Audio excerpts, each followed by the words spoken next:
Before he was known as Metamorpho, he went by the name Rex Mason. Rex was an adventurer who was hired by Simon Stagg to retrieve an Egyptian artifact named the Orb of Ra. Shortly after hiring him, Simon found out Rex had been dating his daughter, Sapphire Stagg. This started to fuel Stagg's dislike for Rex. While in Egypt, Rex is knocked out by Simon's bodyguard and is eventually exposed to a radioactive meteorite from which the Orb of Ra was made. This exposure transformed him into Metamorpho, the Element Man. After this transformation, the Orb of Ra became harmful to Rex. Thus, Simon Stagg used it to threaten him into compliance. The transformation into Metamorpho wasn't a fun little superhero experience. It turned him into a shapeshifter. He can shapeshift into anything from iron hammer to fluorine gas. The only limit is his body's natural contents. Rex felt like a monster. This transformation was a blessing at times, but also a curse since he can't even seem to die. All Rex wanted was to return to his normal human form. He feels like a freak looking the way he does. He even rejected an offer to join Justice League because of this. Metamorpho didn't just lose his human form, he also lost his girlfriend Sapphire. She eventually married a man named Wally Bannister. Eventually, Rex worked together with a mysterious Mr. Shadow. They had to deal with an immortal queen who happened to look exactly like Sapphire. This queen marries Metamorpho only to step outside her mystic city and age 2000 years instantly. Wally Bannister then got taken out by another metamorph named Algon. But Rex was framed for it. Instead of helping his friend or colleague, Mr. Shadow reveals himself to be an enemy who attempted to enslave Metamorpho all along. Sadly, no one believed Rex and he was tried, convicted, and executed for the murder of Wally.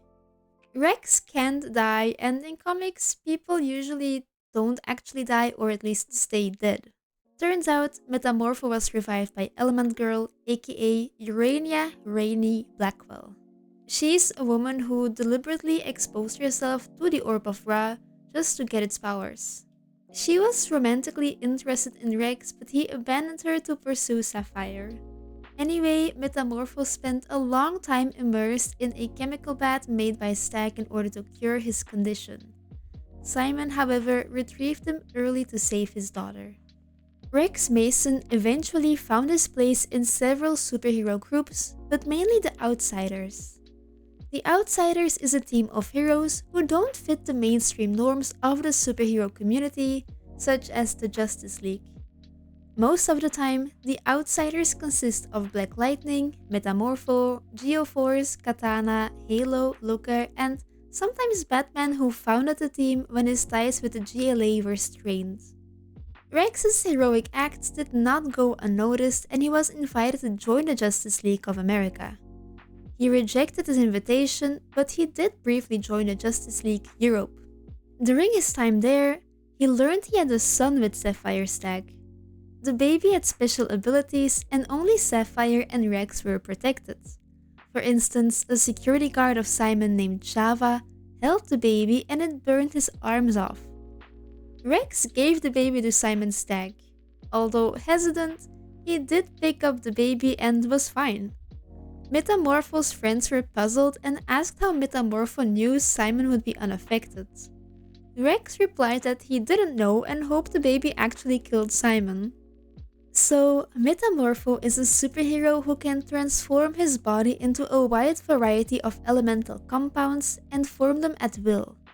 In the beginning, I mentioned he was limited to elements that were naturally found in the human body, but this limitation isn't always applied and has disappeared a bit over the years.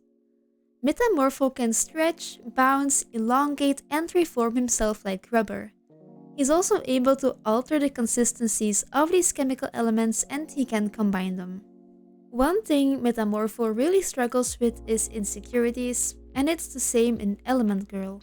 She has a really good storyline in the Sandman comics, but it does require a trigger warning for attempting to take your own life. So if you want to skip this short story, I suggest you go to this timestamp now. Rainy lives alone in self-hatred. She talks about how she dreams of looking like her old self, living a normal life, but then she wakes up in a nightmare. To leave the house, she transforms her face into silicate and her hair to metal, which looks normal. She covers herself fully to hide her disfigurements. An old friend invites her out to lunch, and while eating, her face falls off. She runs home to try and call her only social contact, who is Mr. Mulligan, her pension officer. He seems to have left the department, which makes Rainy truly alone. To try to cope with this, she decides to take her own life. The tricky bit is that she and Rex can't die. She gets a visit from Death herself and explains to her all the ways she has attempted before but survived. Death explains she isn't there for her just yet, but that people like her will pass away eventually. Death agrees to help her and advises Rainy to talk to Ra from the Orb of Ra, who is a sun god. So Rainy asks the sun to take her away, and it does. Both Rex and Rainy are visibly different from your standard human being. Having looks outside of the norm can, of course, have psychological effects. We always hear how everybody is unique and, sure, everyone looks different. But there are cases in which people differ from the norm more than others. This can happen due to skin conditions, disease, trauma, whatsoever. Sadly, our society is very much preoccupied with appearance and the pursuit of beauty. We may like to think that looks don't matter and what really matters is what's on the inside. But we still make first impressions based on appearance, and appearance influences how we see others and ourselves. People who look different can experience more negative emotions such as anxiety, depression, and self-consciousness. A 2004 study by Rumsey and Harcourt found that out of 650 adults with disfigurements, 48% struggled with high levels of anxiety. People with visible disabilities may be more negative towards themselves in response to their own negative emotions, but also due to the reactions of others. Other people can stare at them, touch them without consent, or ask intrusive questions. There is a stigma surrounding disfigurement. Stigmatized people can be devalued or flawed in the eyes of others. This may lead to feeling flawed. Not only that, but a 2011 study by Jaspel found that there is a negative correlation between stigmatization and self-esteem. This means that when stigma increases, self-esteem decreases. We're not even necessarily talking about name-calling or verbally ridiculing stigmatized people. It can happen subtly as well. For example, people with a disfigurement may notice others feel wary of interacting with them, or, as I mentioned before, staring. It can give the impression that you give someone more attention due to their disfigurement. We all enjoy a little attention, we like feeling distinct, but too much has the opposite effect. When people give too much attention, you can become too distinct. It can threaten one's sense of belonging. It's almost literally a way of saying, yeah, you're different, you don't really fit in. All of this could lead to behavioral consequences such as avoiding social situations, isolating themselves, and, like Rainy did in The Sandman, go out of your way to try to fit in, possibly at the cost of being your authentic self. People like Metamorpho acquired their disfigurement through trauma. This means they also have to face their reactions to such trauma itself and feelings of loss towards their former appearance. This could also disrupt their self-concept. Their sense of identity can change or feel off because they don't look like themselves anymore. They are required to adjust themselves and their lives to this unanticipated change. To them, there is a sudden event that distinguishes the past from the present. This can lead to a lot of uncertainties such as employment and achieving future goals. Due to the stigma we discussed earlier, they may face sudden discrimination or excessive distinctiveness. But also, they could feel as if they lost something. Sometimes that may also be the case.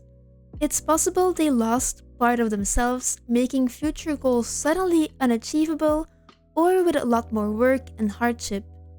People like Rex have to deal with grief.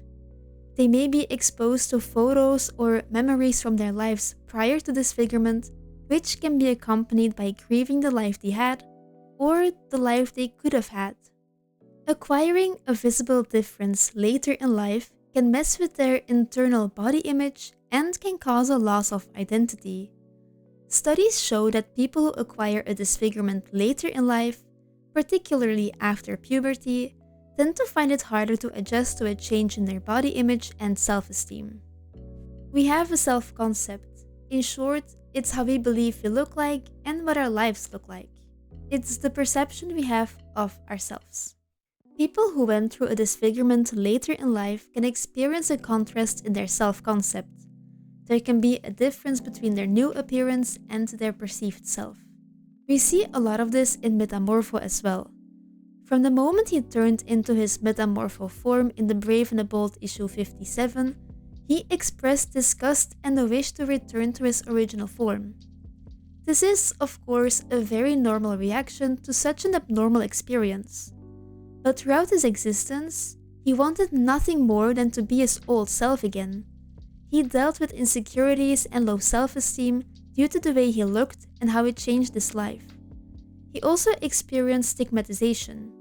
For example, the moment Rex returned after being transformed into Metamorpho, his girlfriend's first reaction was literally to call this her nightmare and to say he looks horrible and then faint. She did eventually accept him. The world, however, did not. Once his form was revealed to the public in a stunt to save people, he was called a freak. People can have disfigurement since birth and get them later in life. This whole video kinda showed how it can negatively impact their mental well-being and their lives. A similar thing happened to Rex Mason. Although, he also found strength and purpose through his accident. In The Terrifics Volume 1, he temporarily becomes his old self again and quickly realizes he seems to have lost his purpose and would be a liability. After a few issues, he decided to use the Orb of Ra again to return as Metamorpho in order to help his friends, and he eventually felt proud to be the Element Man. Although superheroes don't exist in real life, people can still find power in disabilities and disfigurements. People may face hardship due to their physical appearance, but they can also cope effectively. Some even report positive consequences and personal growth following being different than the norm. The way we look isn't the only thing that can affect our mental well-being and life. The roles we play do as well. If you're interested in what the effects are of being a sidekick, just like Nightwing, I suggest you watch this video next. Thank you so much for being here, and I will see you in the next video. Bye!